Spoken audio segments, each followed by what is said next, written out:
Breakup season has hit the celebrity population by storm, whether it be conversations around a previous breakup or the revelation of a long-term breakup or the breakups that are happening right now. Even new couples are being discussed because of previous breakups. But before we go any further, like and subscribe right now. It really helps the channel, you guys. We've got a target, let's reach it. And you're also going to enjoy this content. If you're not too sure, you can wait until the end of the video and I promise you that you'll like it. Anyway, as much as it is breakup season, the topic of this video is more about why do we care differently about these individual breakups. And the main topic of this video is what truths do we need to conceal in order for society to heal. Basically, what truths are helpful to society and what truths are harmful to society. So considering that, it's unsurprising to know that the star of this show is Jada and Will. And the other star is a little more surprising. It is one of my favorite episodes from the show Rick and Morty, specifically season 1, episode 5. Despite Will and Jada being loved over the years, they have been subject to speculation about their relationship, whether it be cheating rumors, is it an open relationship, are they having affairs or entanglements? But none were really confirmed until the Red Table Talk. The Red Table Talk is a place where celebrities and well-known people come together in order to speak their truth. But on this specific episode, Jada and Will brought themselves to the table in order to discuss Jada's entanglement, and she revealed how she had a previous entanglement with her son's friend, who is August Alsina. Within the span of the show, she also revealed that she didn't want to get married and that Tupac was her soulmate. Willow even wrote a letter dedicated to him, telling him to come back because her mother was sad. During the slap incident, she was more shocked that he referred to her as his wife than the slap itself. I mean, how much emotional damage can one man face? Here you are with your dream woman, living your dream life with your dream kids, and she tells you she was horrified to the point of tears at the idea of marrying you. And it's so sad because at this point, Will's positivity sounds like verbal gymnastics to try to explain away his reality. And all in all, I just think they were not compatible for each other. Will Smith wanted a very conventional life and Jada did not. And there's also the argument of whether or not Will is being embarrassed. I won't lie to you guys, I was in the camp of how can he be embarrassed? He's not the one saying all these things. But the truth is, when we're in public or in a plane or in a bus and a child starts misbehaving, or when you're at a function and one of your friends or your cousins or someone close to you decides to invite the messy drunks, we all know who we're looking at, and it is not the people causing the drama. From that point on, their relationship has been subject to scrutiny and the relationship ratings have gone down and their drama ratings have skyrocketed. No one really thought it could get worse until Jada recently announced that her and Will have been separated since 2016, which was just mind-shattering because it means from that point until now, all the red carpets or the lovey-dovey and that slap for love, all that was a fraud. And now it makes sense because when she came out and said, I didn't ask him to defend me, I think that was shocking for all of us. We didn't expect her to support his behavior, but at the least there should have been some sort of camaraderie. That's what couples do. You defend each other in public and then you fight in private, I guess. And just when you thought it had ended, no. This relationship is a gift that keeps on giving because Jada came out and said she is actually releasing a memoir or a biography. I don't know what's the difference, and I don't know if we needed the memoir. At this point, I feel like I know her more than I know myself. The thing about speaking your truth is that it's addictive, and sometimes it's a cycle that you can't stop even though you don't like it. It's because every single time you come out with one truth, there will be speculations about that truth that you have to address again in another truth, and the cycle goes on and on and on. And it feels like ever since the entanglement situation, we have been on this authenticity and truth press tour, which begs the question, is there such a thing as too much truth? Because at this point, it's like being forced towards someone in their birthday suit.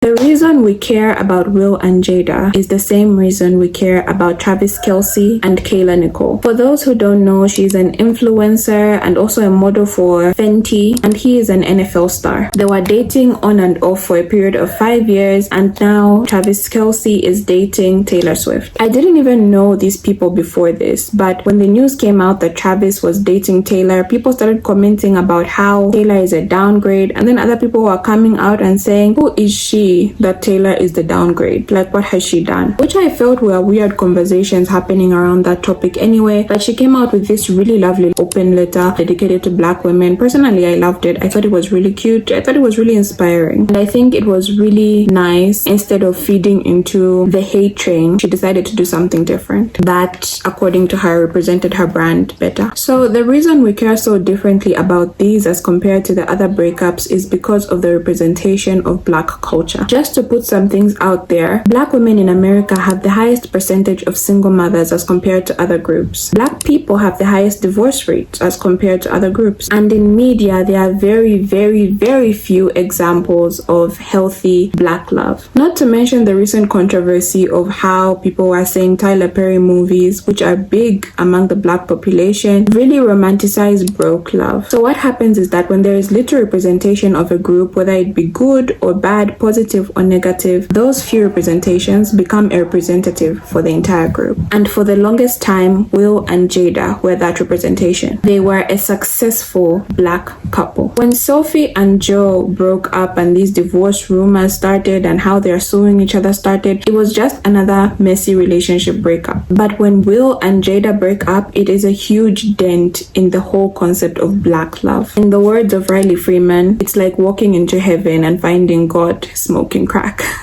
So I'm going to give you a few examples of what I mean. Brad and Angelina were a power couple, but Beyonce and Jay-Z are a Black power couple. Joe and Joe Biden are the president and the first lady. Obama and Michelle are Black excellence. And these representations are not so much for the people outside the group, but for the people within the group. They shape the group's possibilities. Even though we want this kumbaya where everyone is considered their own individual, that's just not how human nature works. We tend to generalize for safety and survival. So usually our first experience with something, until we meet more of the same something, will be the perception of the entire group that we have. How many sharks have you met? It hasn't stopped you from thinking all sharks are dangerous. Representation is everything. Even the Obamas were aware of this truth. They said they knew they had to be perfect. No scandal. Because they were the first representation of a group to the group itself and to the world as a whole. And because of them, how many of us believe in love again? How many Black children believe they can become president? How many people are willing to make their relationships work because Michelle said you have to? By the way, another couple that I think is a healthy amount of truth is Kadeen and Deval. They do a good job at presenting a united front and also addressing very real issues that come up in relationships. And I think they are the Black love couple that people are looking for. Highly recommend. Perfection, sadly, is a burden that pioneers have to carry in order for the perception of the group they belong to about themselves to thrive, and even the group's perception to the world. And I know Jada would love to live her truth as authentically as she possibly can, but sadly, individuality status is not something the group has gotten yet. That's why you hear things like hashtag Black love, but you will never hear hashtag white love, because individuality is a privilege only handed to those who've got diverse representation. The story of Kayla Nicole put a dent in the concept of Black women's desirability about themselves, and Will and Jada put a dent in the concept of successful Black love.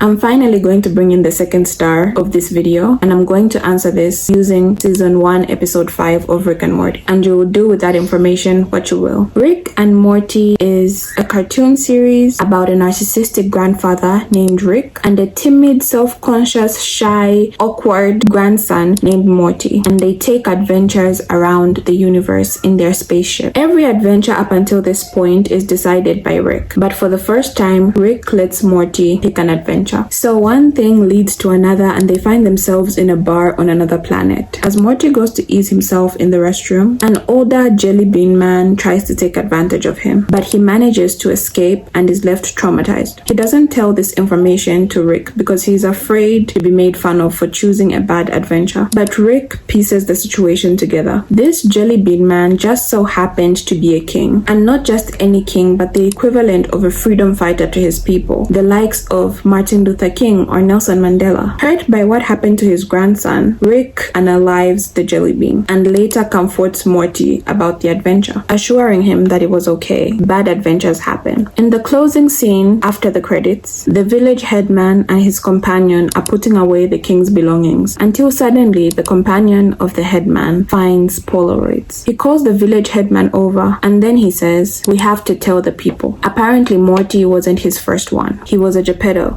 The headman then replies, "Wait, destroy it. Our people will get more from the idea that he represented than from the jelly bean he actually was." Remember to like, comment, share, subscribe, and I will see you in the next one.